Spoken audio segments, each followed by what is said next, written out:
Dari riwayat ini menunjukkan bahwa di sana ada ayat yang lebih istimewa dibandingkan ayat-ayat yang lainnya.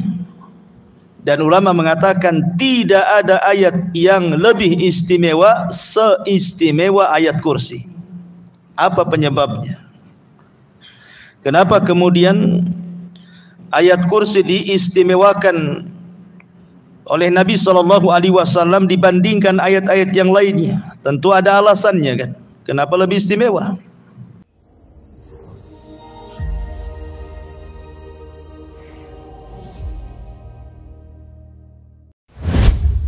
Assalamualaikum warahmatullahi wabarakatuh.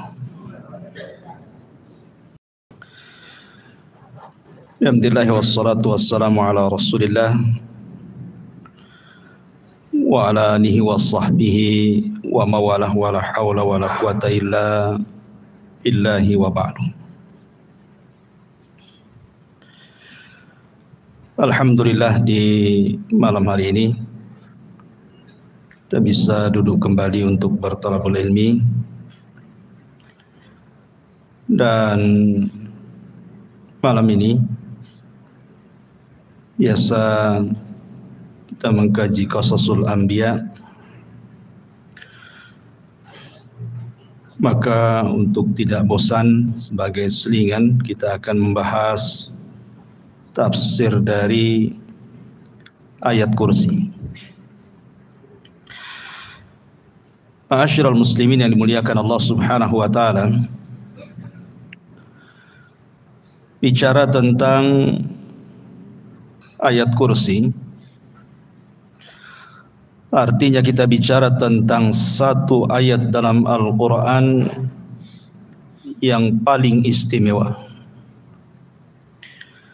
Kalau cerita surat, maka surah Al-Fatihah adalah surat yang paling istimewa dari seluruh surat-surat dalam Al-Quran. Tapi kalau cerita ayat, maka tidak ada ayat yang lebih istimewa melebihi ayat kursi. Walaupun terjadi khilaf para ulama,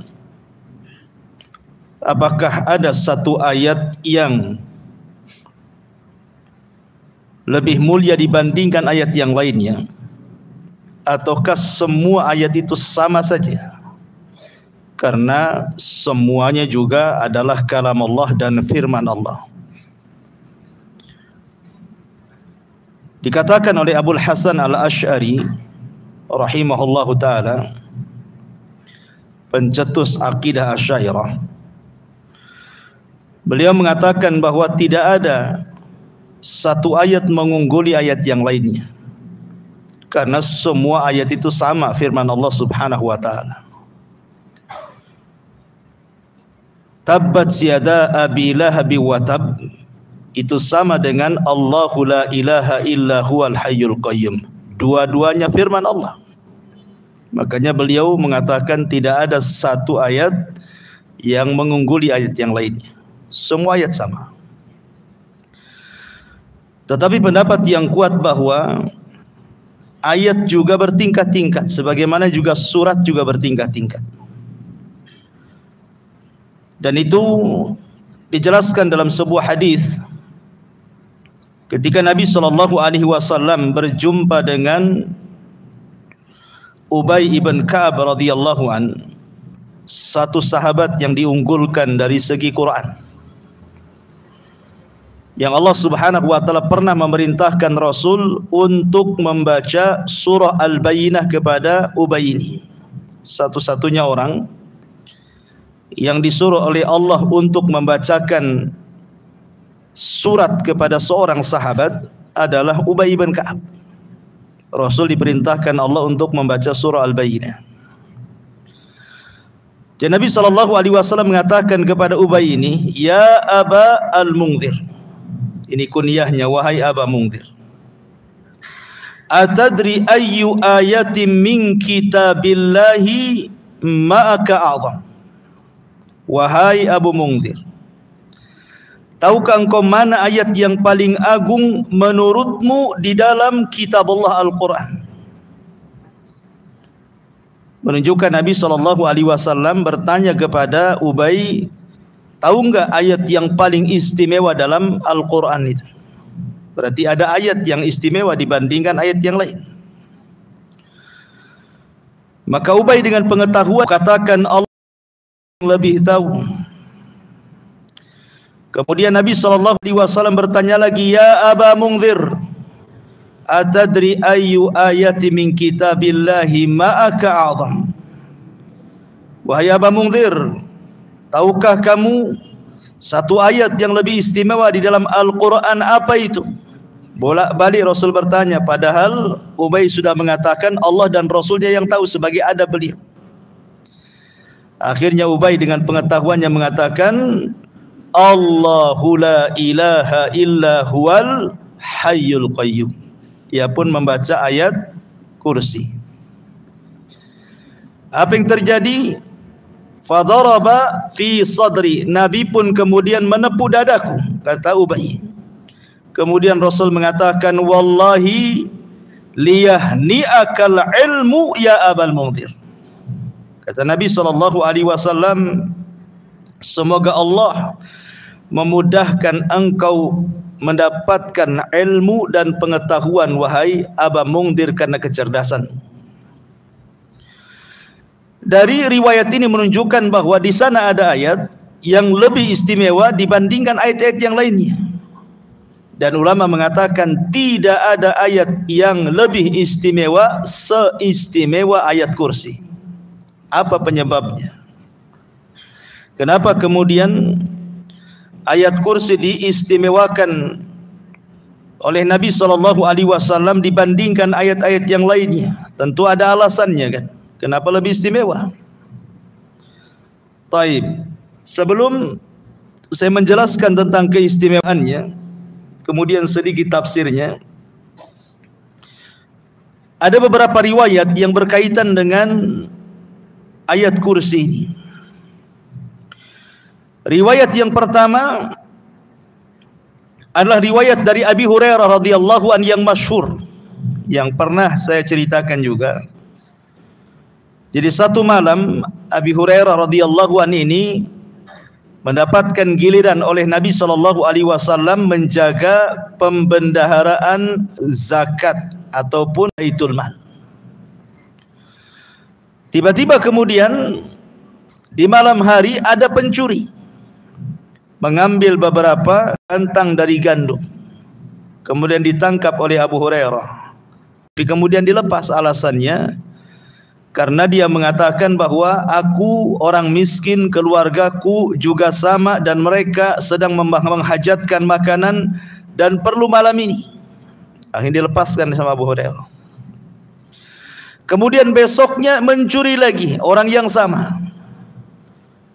Katanya Abu Hurairah, untuk malam ini tidak mungkin saya lepaskan. Kemudian dia alasannya sama juga, dia butuh makan. Malam ketiga nyuri lagi, ketangkap lagi. Kata Abu Hurairah, tidak mungkin 3 kali ini saya lepaskan. Saya akan hadirkan kau kepada Nabi SAW. Tiba-tiba kemudian orang ini mengatakan, wahai Abu Hurairah, maukah kau lepaskan diriku? Dan saya akan ajarkan kepadamu beberapa kalimat yang akan bermanfaat untuk kehidupanmu. Kata Abu Hurairah, apa itu? Maka pencuri ini mengatakan, ya Aba Hurairah, idza awaita ila firashika faqra ayatul kursi. Wahai Abu Hurairah, kalau engkau menuju pembaringanmu, maksudnya hendak tidur, bacalah ayat kursi. Allahu la ilaha illa huwal hayyul qayyum sampai selesai. Fa innaka lan yazala 'alaika minallahi hafizun wala yaqrabuka syaitanun hatta tusbih. Dan engkau akan senantiasa dijaga selama tidurmu sampai waktu pagi, dan tidak ada satupun syaitan yang berani mendekatimu. Akhirnya kemudian Abu Hurairah melepaslah pencuri ini, dilepaskan sama dia. Kemudian esok harinya Nabi SAW sudah tahu.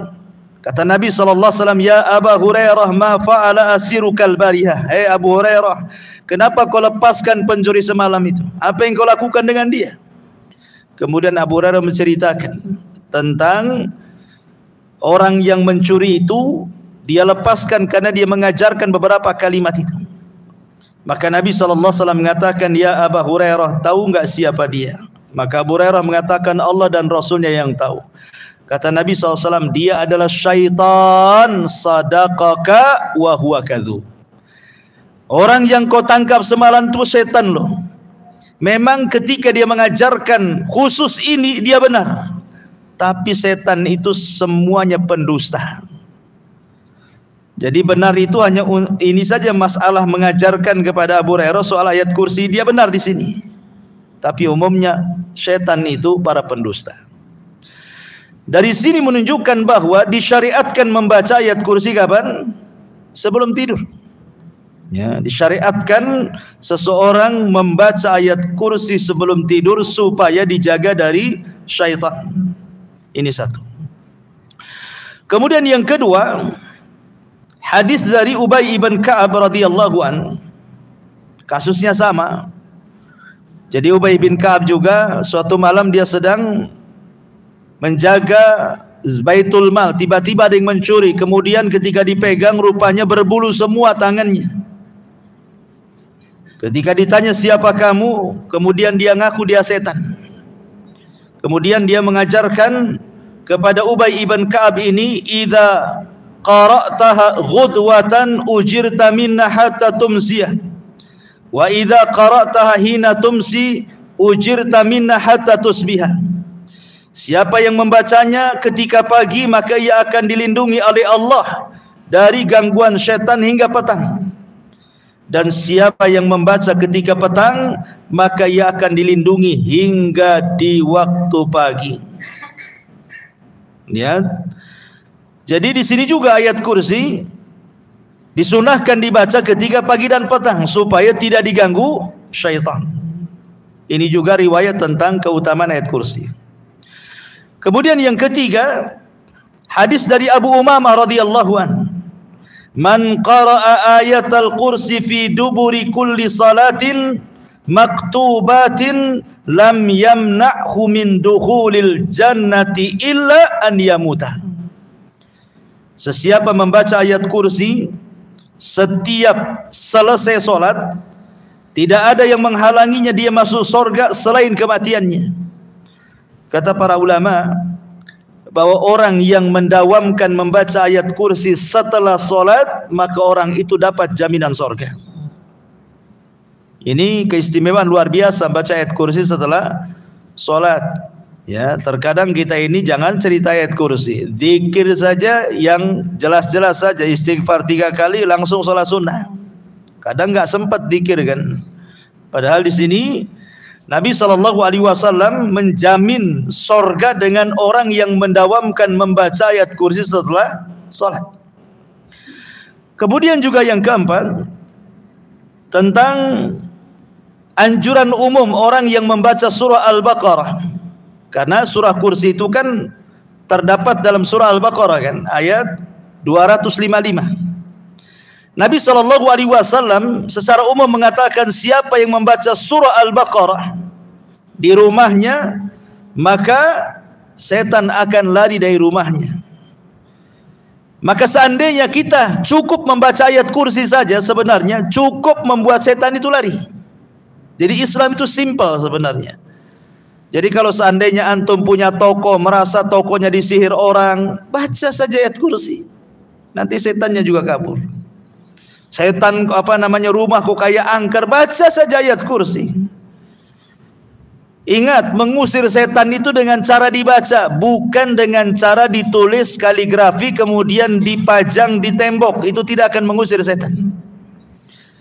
Nanti susah pula, nanti kaligrafi di depan, oke lah, tidak lewat depan, belakang pula tak ada kaligrafi.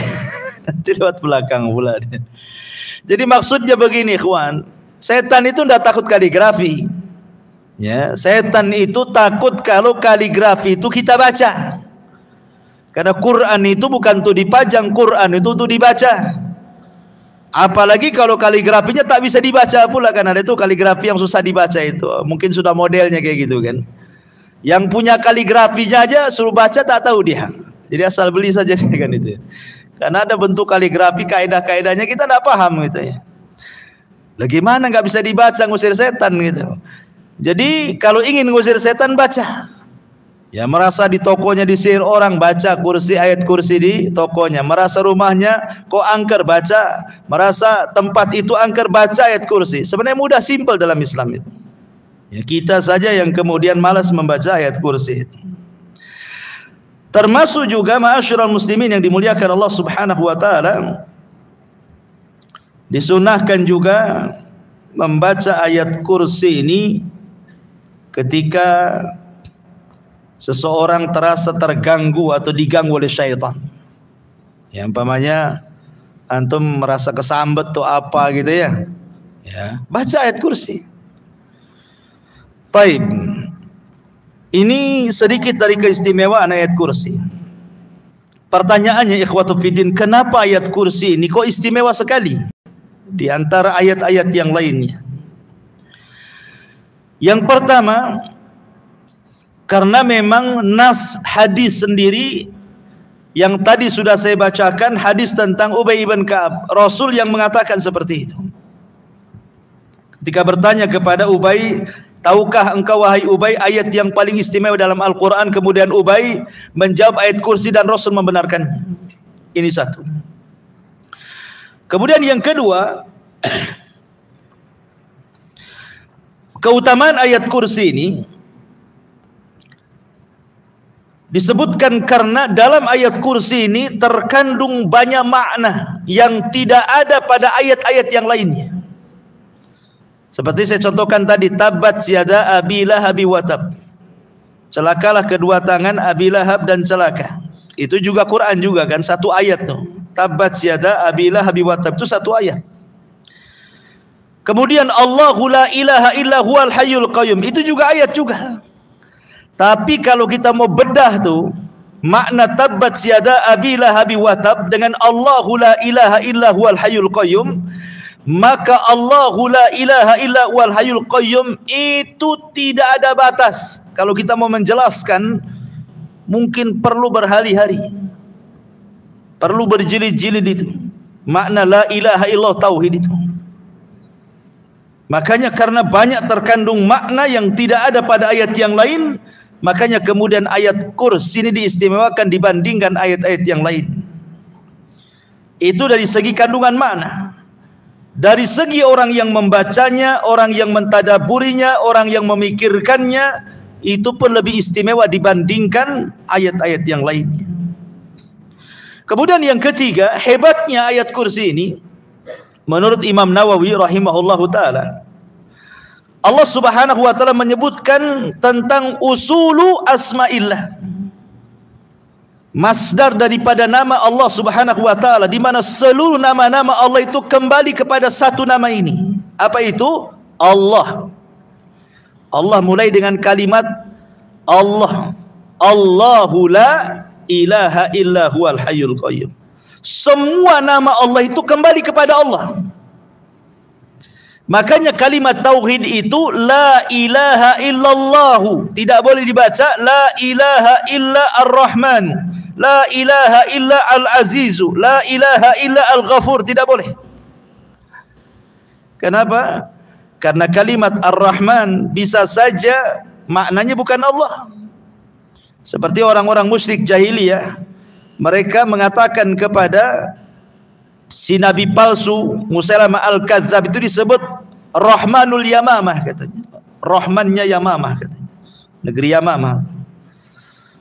Atau Al-Aziz bisa saja bukan Allah. Seperti Allah mengatakan wa mra'atu al-aziz, wa mra'atul aziz. Ya, seorang laki-laki yang memungut Nabi Yusuf itu namanya Al-Aziz. Kemudian diletakkan di istananya. Itu Aziz namanya. Tetapi ketika kita katakan Allah, tidak mungkin berpaling kecuali hanya Dia saja. Dan Allah Subhanahu wa taala sebutkan 17 kali dalam ayat kursi itu. Ya, di mana seluruh kata ganti itu kembali kepada Allah. Allah, la ilaha illa huwa lagi. Kemudian al-hayyu, al-qayyum, Ya'khuduhu, hu di situ ya. Itu dhamir itu. Kemudian lahu ma fis samawati wa ma fil ardh. Man dzalladzi yashfa'. Di sini terkandung huwa, huwa kembali kepada Allah. Indahu lagi, illa biidnihi, hi lagi di situ. Dan begitu seterusnya. Ya. Jadi 17 kali terulang yang merupakan usul asma'illah itu ada pada ayat kursi dan tidak terdapat dalam ayat-ayat yang lainnya. Sebab itulah istimewanya ayat kursi. Kata Imam Nawawi rahimahullahu ta'ala. Kemudian juga dalam ayat kursi ini terkandung antara tasbih wa takdis. Tasbih dan takdis. Ibadah para malaikat itu disebutkan di dalam Al-Quran surah Al-Baqarah, wa nahnu nusabbihu bihamdika wa nuqaddisulah. Kan begitu ibadah malaikat itu. Wa nahnu nusabbih, dan kami bertasbih. Kemudian nuqaddis, dan kami mentakdis. Apa sih bedanya tasbih dengan takdis? Kalau tasbih itu membersihkan zatnya dari sifat-sifat yang tidak layak disematkan kepada Allah. Kalau takdis itu membersihkan perbuatannya dari perbuatan-perbuatan yang tidak sempurna yang disematkan kepada Allah. Jadi kalau tasbih zatnya, kalau takdis perbuatannya. Dalam ayat kursi itu lihat, Allah mensucikan dua-duanya. Seperti la ta'khuduhu sinatun wala naum. Allah tidak tersentuh kantuk dan pula tidur. Kantuk pun tidak, apalagi tidur. Itu namanya perbuatannya dibersihkan kan itu.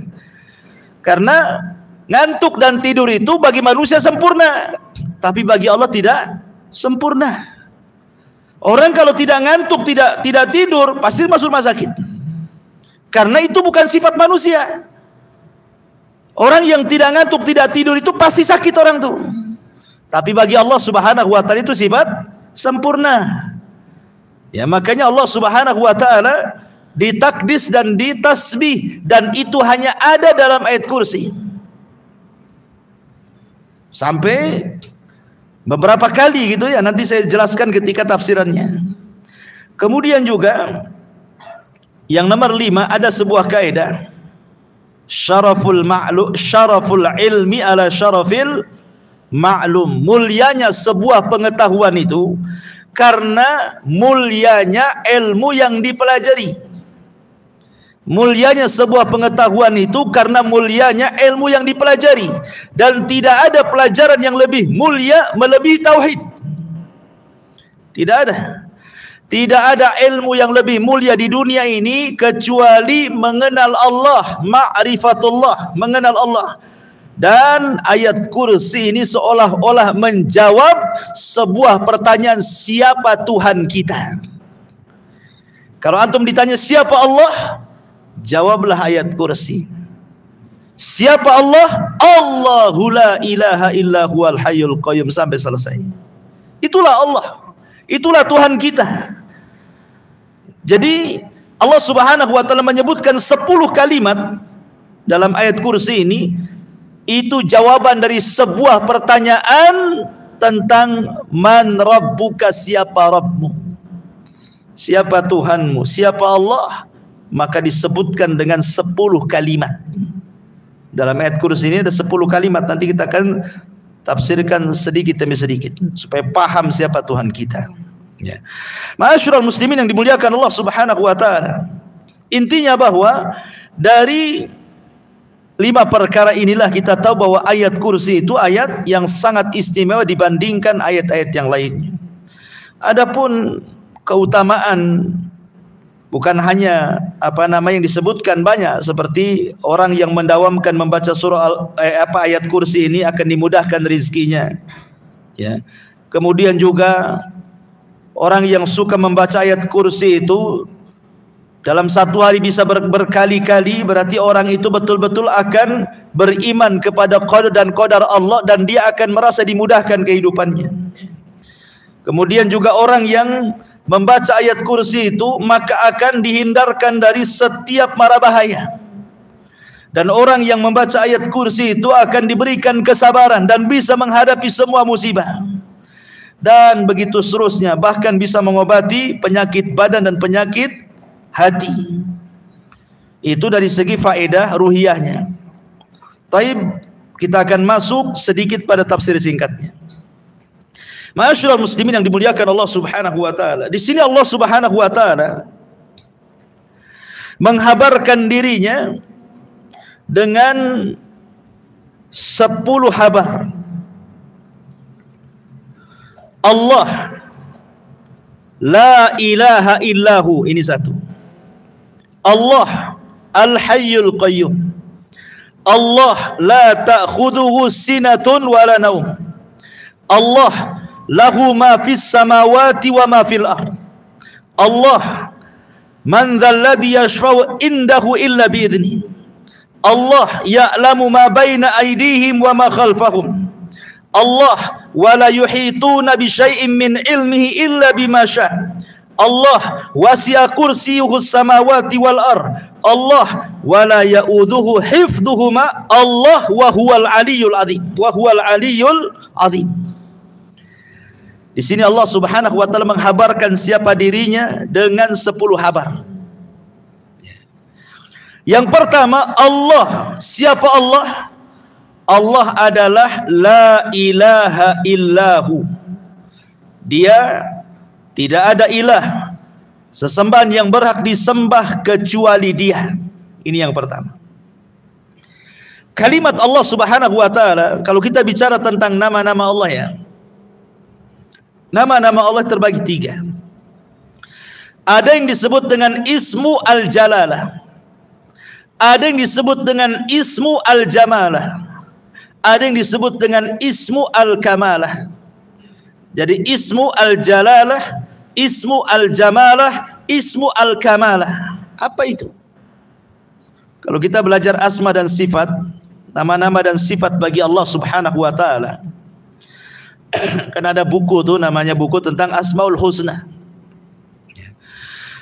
Jadi Al-Jalalah itu maksudnya bicara soal nama Allah yang memiliki keagungan yang tidak dimiliki kecuali hanya Allah Subhanahu wa taala saja, dan melahirkan khauf bagi kita, perasaan takut. Ini yang pertama. Yang kedua, Al-Jamalah, nama Allah yang memiliki kelembutan,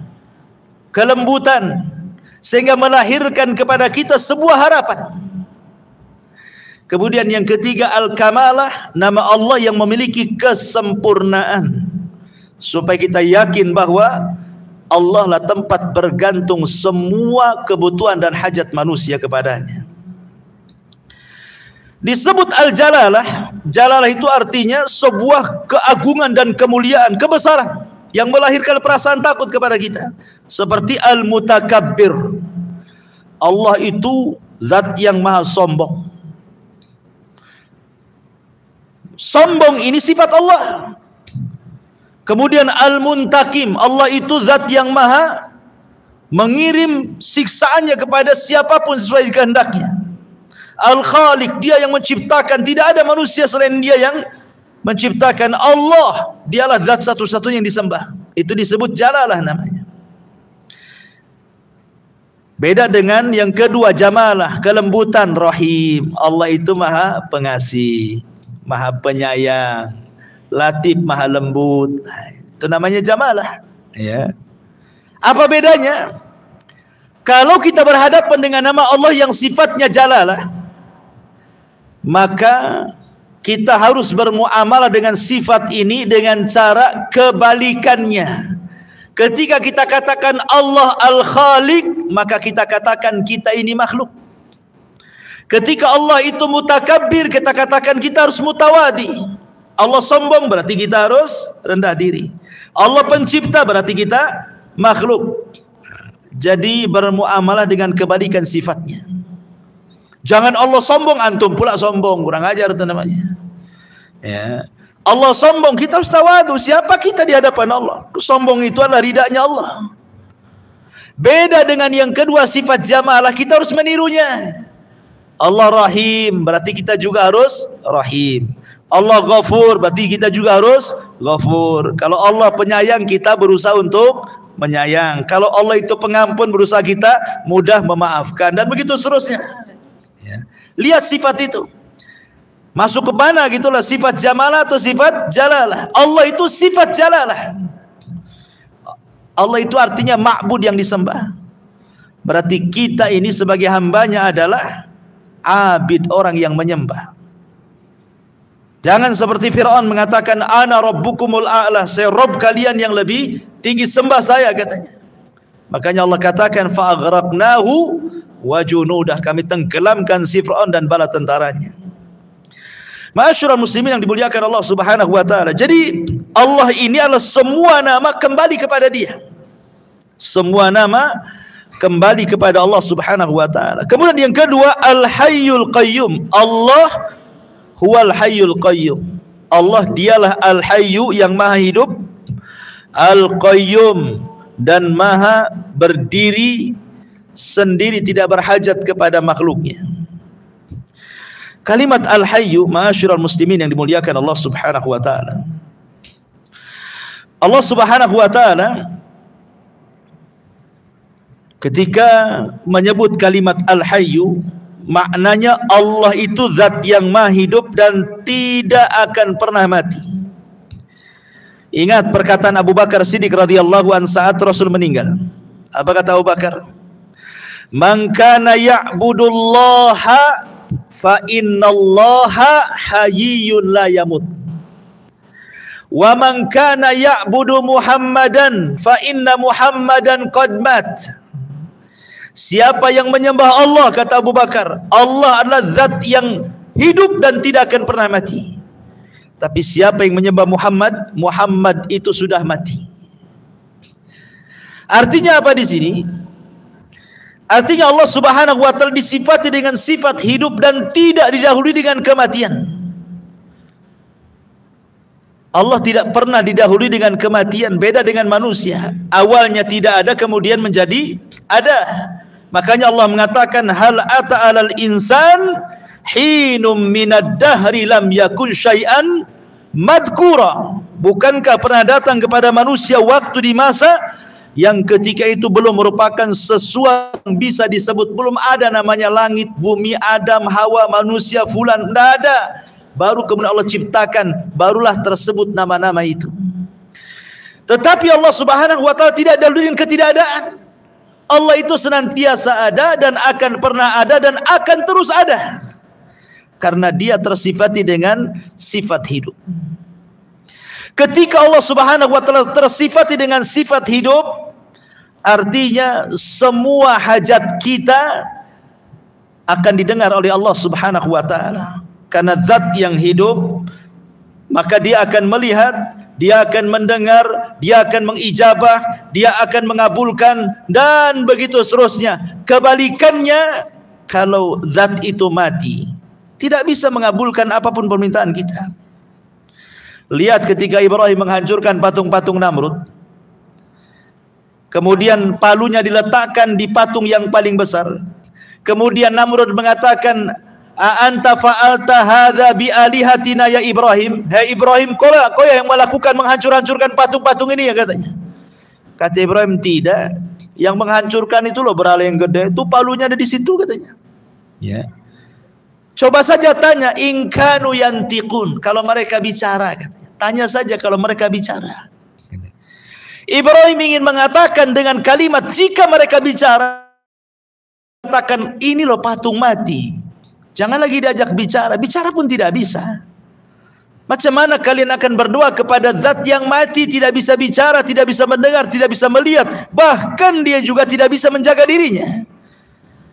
Jadi berhala-berhala yang disembah kepada selain Allah, mereka adalah berhala-berhala mati. Tidak mungkin kita meminta ke sesuatu yang mati. Mintalah kepada Allah zat yang maha hidup, yang sudah jelas-jelas hidup, kan gitu. Ini disebut dengan Al-Hayyu. Kemudian yang kedua, Al-Qayyum. Qayyum ini ada dua penafsiran para ulama. Maknanya Allah tidak berhajat dengan makhluknya. Kita yang berhajat kepada Allah. Allah tidak berhajat kepada makhluknya, kita yang berhajat kepada Allah. Dari sini sebagian ulama mengatakan Al-Qayyum itu sama dengan kalimat As-Samad dalam surah Al-Ikhlas. Qul huwallahu ahad, Allahu samad. Somad itu artinya apa? Tempat bergantung semua makhluk. Itulah makna Al-Qayyum. Allah tidak berhajat dengan kita, tapi kita berhajat dengan Allah. Makanya ketika Allah tidak berhajat dengan kita, walaupun satu dunia kufur, tidak akan mengurangi kekuasaan Allah. Walaupun satu dunia beriman, tidak menambah kekuasaan Allah. Karena Allah tidak berhajat dengan kita, kita yang berhajat dengan Dia. Makna yang kedua dan yang dikuatkan oleh banyak ahli tafsir, Al-Qayyum di situ artinya Allah Subhanahu wa taala qayyum, berdiri untuk memberikan semua hajat hamba-hambanya. Kita lihat manusia itu kan macam-macam hajatnya. Ada yang minta sembuh, ada yang minta rizki, ada yang minta kaya, ada yang minta jodoh, ada yang minta hujan, ada yang minta panas. Macam-macam lah orang itu minta di dunia ini. Ya, kita saja yang hadir di sini macam-macam minta-mintanya. Ya, ada yang minta kaya, tapi nggak ada yang minta miskin biasanya. Semua minta kaya. Ada yang minta sembuh, tidak ada orang minta penyakit itu. Artinya kalaulah seluruh manusia meminta, disebutkan hajat-hajatnya, maka Allah Subhanahu wa taala akan memberikan semua hajat mereka. Seperti apa? Seperti seseorang menyelupkan tangannya ke lautan, kemudian diangkat, kemudian neteslah di ujung jari, setetes itulah Allah berikan kepada seluruh hajat manusia itu. Sementara kekayaan Allah itu lautannya tuh. Ya. Jadi Allah Subhanahu wa taala ghani, yang diberikan kepada makhluk itu hanya setetes. Dari setetes ini ada yang menjadi kaya, ada yang jadi sultan, ada yang jadi menteri, ada yang jadi presiden, ada yang jadi profesor, macam-macam. Yang satu tetes ini, gimana dengan lautan Allah Subhanahu wa taala itu? Makanya heran kalau para ulama dulu melihat kita ini, seolah-olah kita ini mengejar yang satu tetes tapi meninggalkan yang lautan. Jadi para ulama dulu itu kalau memandang kita, mungkin kalau mereka hidup hari ini, mungkin mereka memandang kita itu seolah-olah kita mengejar yang setetes dan meninggalkan yang lautan. Ya, ibaratnya mungkin antum lempar satu butir gula ke 1000 semut, pasti rebutan tuh. Ya, yang satu butir itu direbutkan orang-orang tuh. Padahal ngapain dia ngejar satu tetes sementara lautan terbentang lebar? Ya, karena dunia itu terkadang terhalang pandangan lautan dan hanya terpandang kepada yang satu tetes itu. Orang nggak yakin dengan sorga masalahnya, dan yakin dengan dunia, makanya mengejar yang satu tetes dan meninggalkan yang satu lautan itu. Tapi ma'asyiral muslimin yang dimuliakan Allah Azza wa Jalla, jadi qayyum itu artinya Allah mudabbir. Jadi memberikan seluruh hajat hamba-hambanya. Itu mana Al-Qayyum yang kedua, dan ini yang banyak dikuatkan oleh para ulama. Kemudian Allah mengatakan Allahu la ilaha illahu. Kemudian Allahu al-hayyul qayyum la ta'khuduhu sinatun wala naum. La ta'khuduhu sinatun wala naum. Allah tidak pernah tersentuh kantuk apalagi tidur. Karena logikanya begini, ikhwan. Walillahil matsalul a'la. Tentu bagi Allah permisalan lebih tinggi dibandingkan kita ya. Antum saja kalau naik motor, jangankan lagi tidur, ngantuk saja bisa nabrak orang. Apalagi kemudian nyetir sambil tidur, saya jamin bangun mungkar nakir depan antum. Ikhwan, itu manusia itu. Walillahil matsalul a'la, kan begitu ya? Permisalan lebih tinggi lagi. Makanya ada sebuah kisah Israiliyat, walaupun kisah ini banyak dilemahkan para ulama, tapi kita ambil ibrahnya. Nabi Musa alaihi salatu wassalam, karena disebutkan oleh Imam Ibnu Katsir di dalam tafsirnya juga, ketika mentafsirkan la ta'khudhuhu sinatu wala naum, tapi beliau menjelaskan bahwa hadis ini mungkar. Jadi Nabi Musa alaihi salatu wassalam pernah bertanya kepada para malaikat, hal yanamullah, apakah Allah tidur? Kata Nabi Musa ini. Maka Allah Subhanahu wa taala mewahyukan kepada para malaikat untuk membawa 2 piring bejana. Kemudian Musa disuruh berdiri dan diletakkan 2 piring bejana di kedua telapak tangannya sambil berdiri seperti ini. pegang wahai Musa. Jadi ini satu piring di tangan kanan, satu piring di tangan kiri, kemudian diisi air dua bejana tersebut. Musa tidak paham untuk apa. Kata malaikat, sudah pegang saja sambil berdiri. Sampai kapan? Sudah pegang saja sambil berdiri. Jadi Musa itu begini saja lama ngantuk akhirnya dia. Ketika ngantuk, jatuh pula yang sebelah kanan, perang. Oh, beta terbangun lagi. Dia masih bertahan satunya lagi, ngantuk lagi, jatuh lagi, perang. Dua-duanya akhirnya jatuh kemudian pecah. Kata malaikat, ya Musa, kalau Allah tersentuh ngantuk apalagi tidur, seperti itulah alam semesta, seperti dua bejana yang ada di tanganmu tuh. Ya. Kalau seandainya Allah tidur, sudah tabrakan tuh. Bulan, bumi, bintang, galaksi di langit itu sudah kiamat tuh. Kalau sampai Allah tersentuh ngantuk dan tidur, kiamat di dunia ini. Siapa yang mengkontrolnya? Yang mengontrolnya tidur. Ya. Masyarul muslimin, lihat orang nahkoda kapal saja kadang-kadang dia nabrak-nabrakan gitu ya. Mobil saja kalau ngantuk ketabrak-tabrak gitu. Itu logisnya seperti itu. Jadi mustahil Allah itu tersentuh tidur, dan apalagi tersentuh ngantuk, apalagi tidur, karena dua sifat ini adalah sifat yang kurang bagi Allah, tapi sempurna bagi manusia. Manusia ini kadang-kadang nggak sempat ngantuk, tidur pun ada. Ya, tengok bantal guling nggak sempat ngantuk langsung tidur dia. Ya, ada tuh orang kayak gitu tuh. Ya. Tapi umumnya ngantuk dulu baru tidur, dan itu sempurna bagi manusia. Kalau manusia ngantuk tidur sempurna, memang ada manusia. Justru kalau Anda tidak ngantuk, tidak tidur, pasti ke rumah sakit minta obat tidur, karena tidak sempurna sifat itu.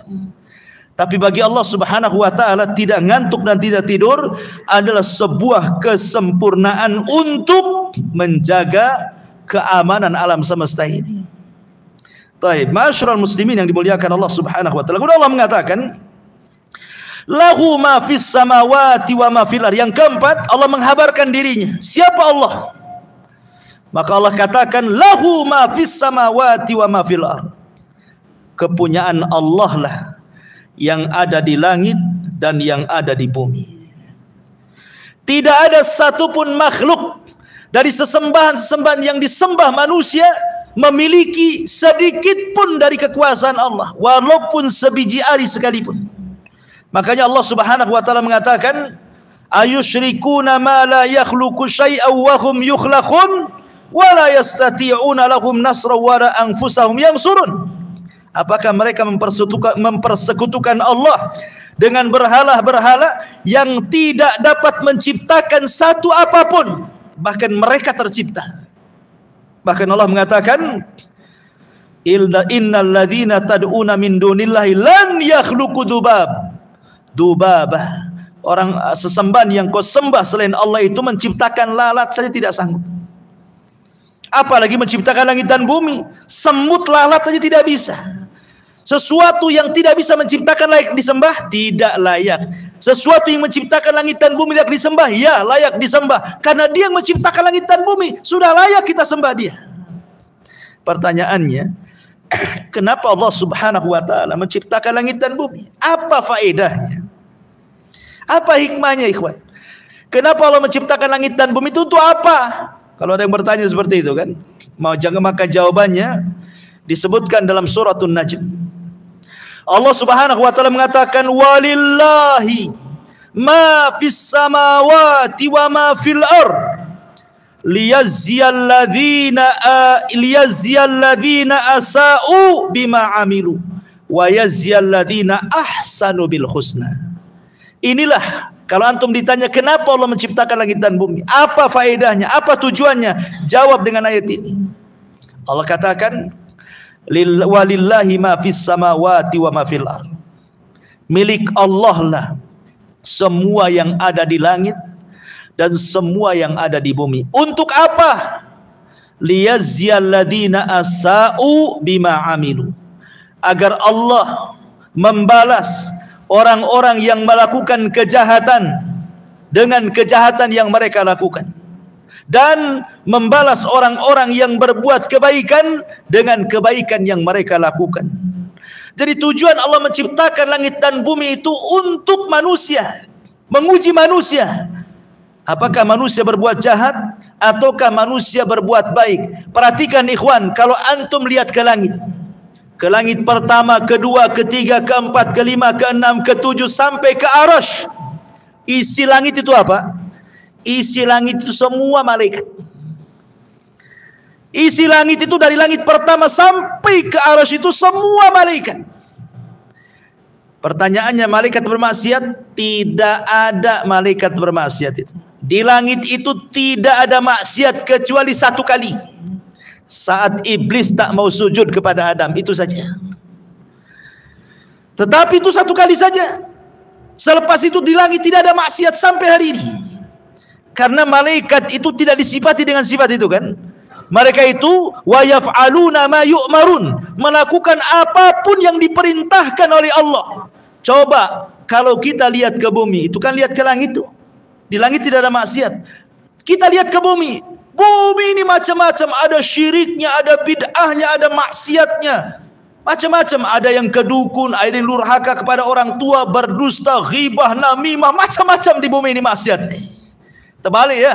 Kalau di langit ibadah semua, di bumi ini macam-macam maksiat ada. Macam-macam maksiat di bumi ini. Ya, karena manusia tidak seperti malaikat. Manusia tidak seperti malaikat. Makanya manusia itu kalau mereka kemudian bisa menahan diri untuk tidak bermaksiat, lebih mulia dibandingkan malaikat. Tapi kalau mereka tidak bisa menahan diri, masuk pula ke dalam maksiat, lebih hina dibandingkan binatang ternak. Itulah manusia. Dari sini ikhwatu fiddin, maka mintalah kepada Allah Subhanahu wa taala supaya kita bisa melakukan amal kebaikan dan supaya bisa menjauhkan dari amal keburukan. Dan di sini ada kaedah, Allah itu ditaati karena izinnya dan Allah dimaksiati karena pengetahuannya. Yuta'u bi'idnih wa yu'sa illa bi'ilmih, katanya ulama. Maksudnya gimana? Allah ditaati bi'idnih karena izinnya, wa yu'sa illa bi'ilmih, dan Allah dimaksiati kecuali karena pengetahuan Allah. Ini sebuah kaidah nih. Ya. Allah ditaati karena izinnya, Allah dimaksiati karena pengetahuannya. Maksudnya begini, ikhwan. Kalau Anda salat, zakat, puasa, haji, birrul walidain, berzikir, baca Quran, oh ibadah antum lakukan. Antum jamin ibadah antum diterima? Tidak. Tidak ada jaminan ibadah kita diterima. Walaupun antum tidak maksiat dari lahir sampai mati, tidak ada jaminan amal antum diterima Allah. Kecuali kalau Allah mengizinkan menerima amalan kita. Ingat ya, karena Allah itu ditaati berdasarkan izinnya. Walaupun antum sesoleh apapun, belum tentu diterima kalau Allah tidak izinkan. Tapi kalau Allah izinkan, satu rakaat solat diterima sudah cukup bagi kita. Makanya kata Abu Darda radhiyallahu anhu, kalau aku tahu, katanya, satu sujudku diterima oleh Allah, satu saja seumur hidupku, satu sujudku aku tahu diterima Allah, cukup bagiku, katanya. Kenapa? Karena Allah mengatakan innama yataqabbalullahu minal muttaqin, karena Allah menerima dari hamba-hamba Allah yang bertakwa. Kalau aku tahu sujudku satu kali terima, berarti aku tahu aku termasuk orang takwa, dan hanya orang takwa yang masuk surga. Masalahnya kan kita tidak tahu apakah amalan kita diterima atau tidak. Ketika tidak tahu, kita pun tak tahu kita takwa ataupun tidak, itu masalahnya. Makanya kita hanya berharap semua ibadah kita diizinkan Allah. Kemudian penggalan kalimat yang kedua, wa yu'sa illa bi'ilmi, dan tidaklah Allah dimaksiati kecuali dengan pengetahuannya. Kalau maksiat itu tidak perlu izin dari Allah. Bukan berarti kalau umpamanya antum maksiat belum tentu masuk neraka. Sudah jelas masuk neraka, gitu maksudnya. Tanpa izin-izin dulu. Ya Rabb, saya sudah berzina, masuk neraka enggak nih? Enggak perlu, langsung masuk neraka. Kalau maksiat itu tidak ada izin-izinan, karena Allah sudah tahu. Kenapa sudah tahu? Pertanyaannya, ketika antum maksiat, antum tahu enggak? Tahu, masa antum tidak tahu antum maksiat? Antum berzina, antum minum khamar, antum maling, antum sendiri tahu sedang maksiat. Allah, ingat, syafaat itu ada dua macam. Ada syafaat di bumi, ada syafaat di akhirat. Ada syafaat di dunia, ada syafaat di akhirat. Dan syafaat di dunia ini maksudnya adalah ibadah yang kita lakukan. Ibadah itu ada dua, ada adlun, ada syaf'un. Adlun, syaf'un. Adlun itu ibadah wajib, syaf'un itu ibadah sunnah. Salat 5 waktu adlun, puasa Ramadan adlun, zakat wajib adlun, kemudian haji adlun, itu disebut adlun. Kemudian sana ada syafaat, syaf'un. Nah, itulah salat rawatib, sedekah, umroh, dan begitu seterusnya. Kalau amalan-amalan wajib kita ingin diterima, maka lakukan yang sunnah. Kalau amalan wajib kita ingin diterima, maka lakukan amalan-amalan yang sunnah. Karena sunnah ini disebut syaf'un, syafaat. Syaf'un itu artinya syafaat. Perantara diterima ibadah wajib itu dengan melaksanakan ibadah sunnah, gitu maksudnya. Makanya ada adlun, ada syaf'un. Kalau ingin diterima sholat 5 waktunya, maka jangan lupa juga sunnah-sunnahnya. Kalau ingin diterima puasa Ramadannya, jangan pula dengan lupakan puasa-puasa sunnahnya. Kalau ingin diterima haji, jangan pula umrohnya lupa. Kalau ingin diterima zakatnya, jangan pula sedekahnya lupa. Begitu maksudnya. Karena ibadah sunnah itu disebut syaf'un. Dialah syafaat, jembatan diterima ibadahnya yang wajib itu.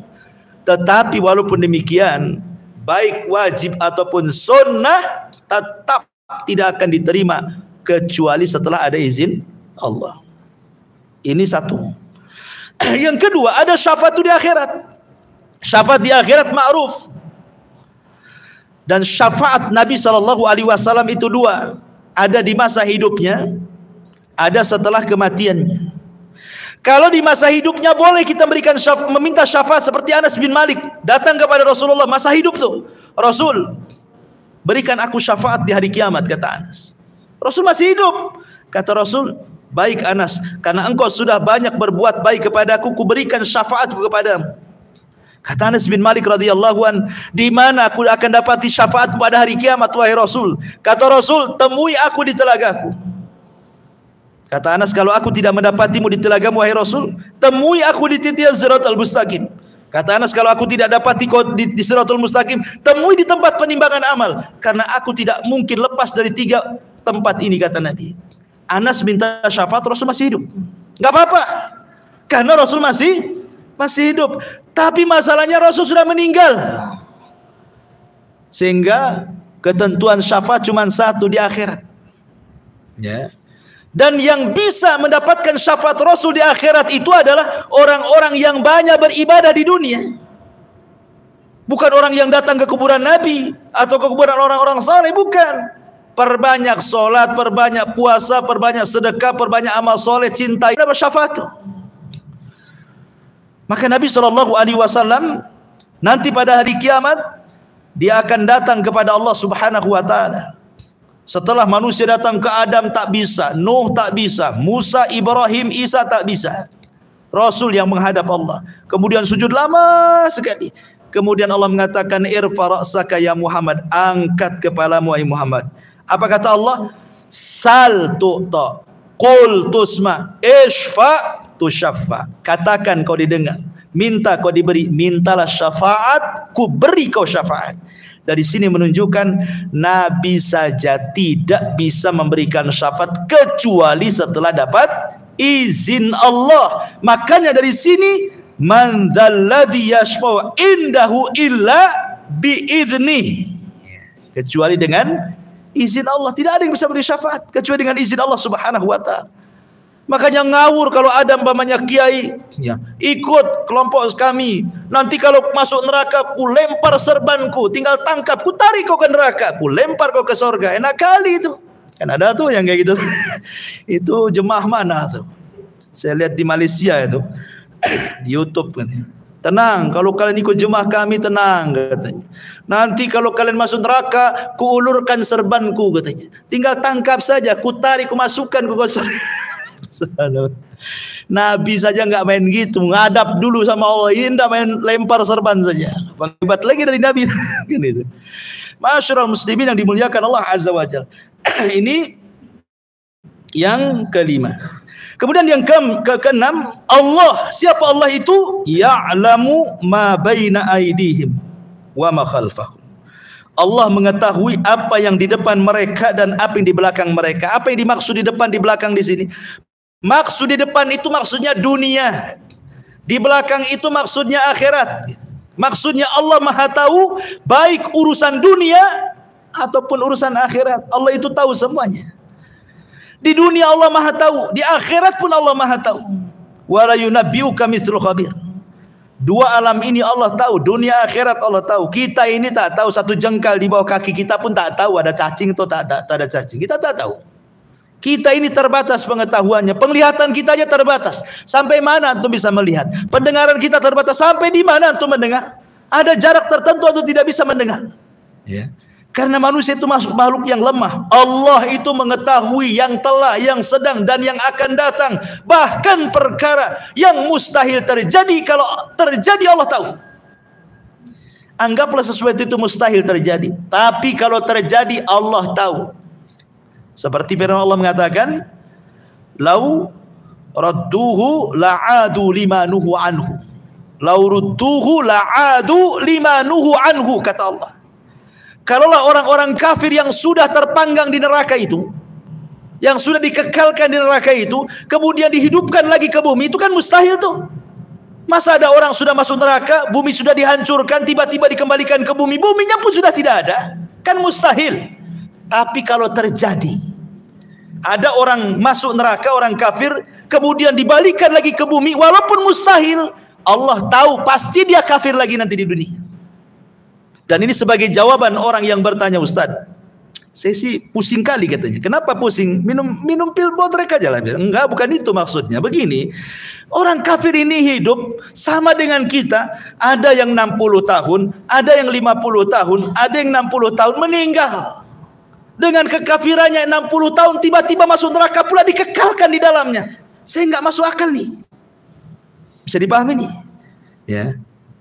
Kok ada orang berbuat kekufuran, kesyirikan 40 tahun, kok bisa kekal di neraka itu? Gimana ceritanya? Kalau antum ditanya seperti itu, jawabannya gimana? Ah, ini jawabannya ini. Karena Allah itu Maha tahu kepada sesuatu yang mustahil terjadi. Kalau terjadi Allah tahu.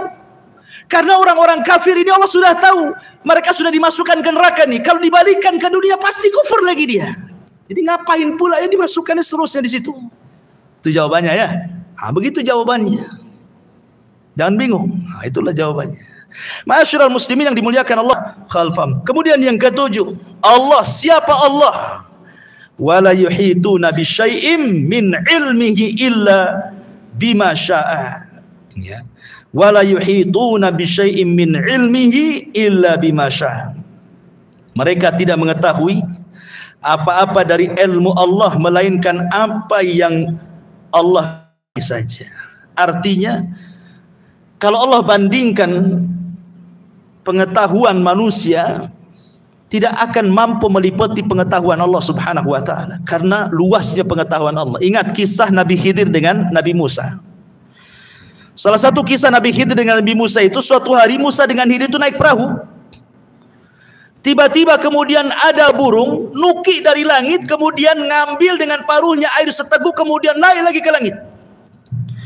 Kemudian Khidir mengatakan kepada Musa, ya Musa, tidaklah pengetahuanku dan pengetahuanmu kalau digabung, kata Nabi Khidir, itu tidak lebih daripada tegukan burung itu dari air lautan. Sementara pengetahuan Allah seluas lautan ini, katanya.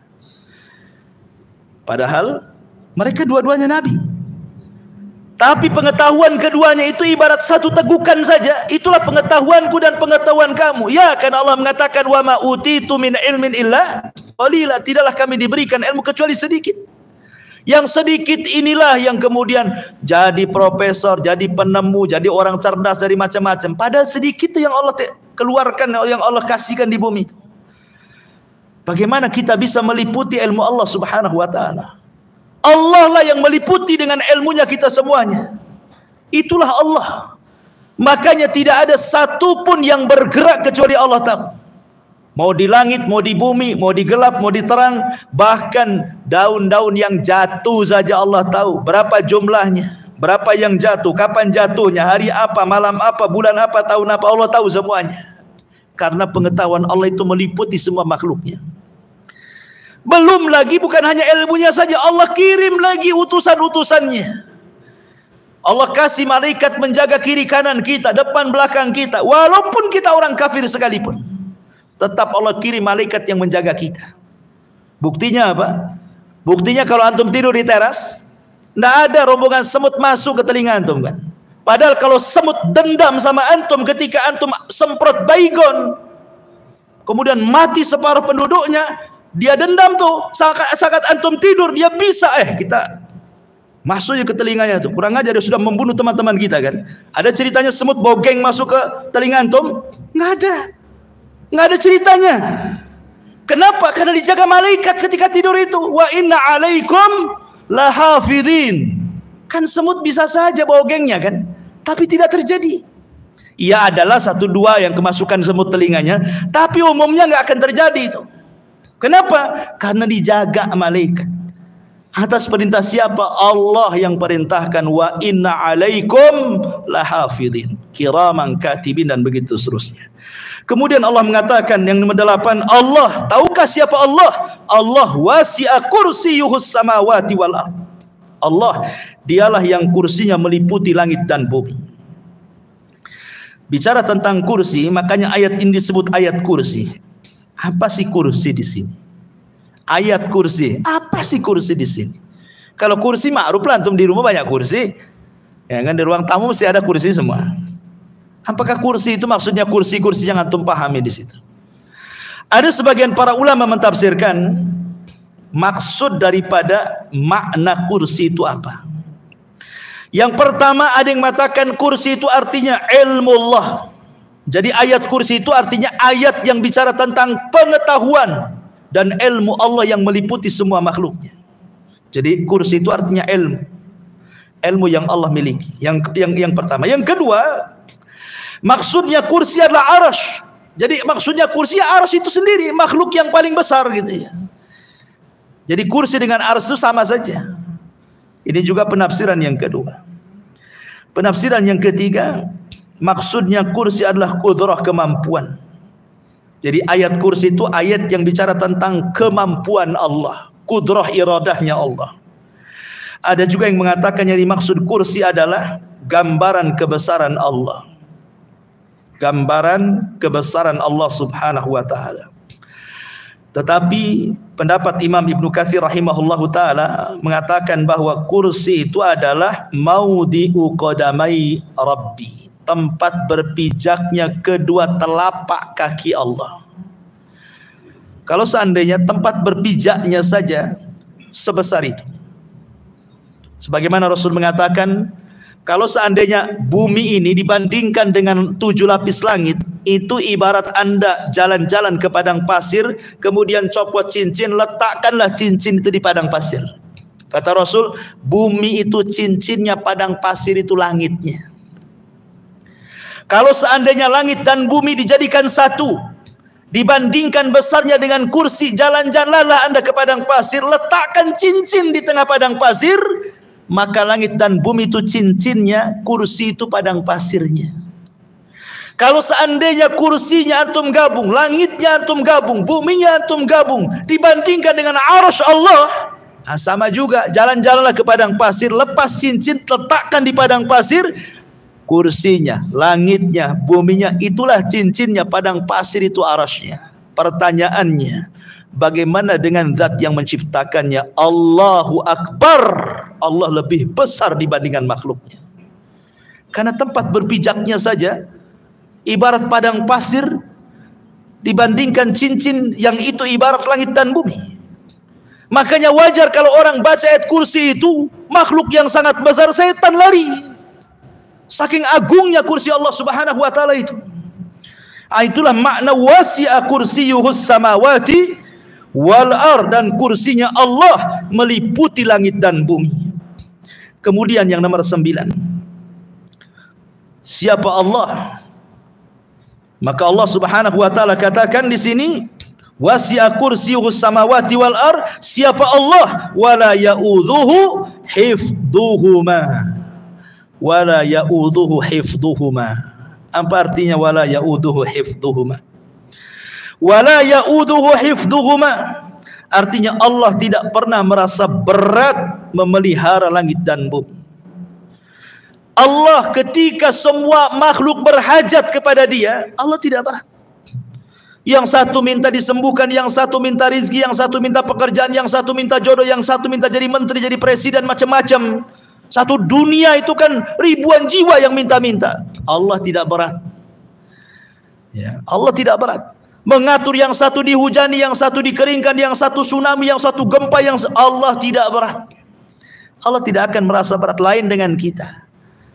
Ya, baru kita aja ngelembur gitu ya. Di PT itu yang tadinya kerja dari jam 5 sampai jam 6 ditambah pula sampai jam 10. Malamnya langsung ke toko jamu. Minta diurut. Udah lemes gitu ini, berat. Besok lagi enggak mau lah, enggak mau. Berat saya. Itu makhluk. Ya. Ketika banyak dipikul itu macam-macam berat dia. Itulah makhluk Allah, enggak ada yang berat. Bagi Dia ringan semuanya. Karena semua makhluk adalah ciptaan Dia. Ya. Dan yang terakhir Allah mengatakan, siapa Allah? Wa huwal aliyyul azim. Dialah zat yang maha tinggi lagi besar. Kita ini kecil, Allah itu besar. Kita rendah, Allah itu tinggi. Subhana rabbiyal a'la. Subhana rabbiyal a'la. Inilah diantara singkat ya, tafsir singkat kalau dilebarkan memang luas tentang ayat kursi ini. Mudah-mudahan ada manfaatnya. Subhanakallahumma bihamdika asyhadu an la ilaha illa anta astaghfiruka wa atubu ilaik. Allahu ta'ala. Assalamualaikum warahmatullahi wabarakatuh. Intinya bahwa tolong berakhlak kepada Allah. Membahas tafsir dari surah Al-Imran. Lahirlah Imam Muslim, Abi Dawud, Tirmidzi, Ibnu Hibban. Jadi ketika Yunus alaihi salatu wassalam terkena undian itu,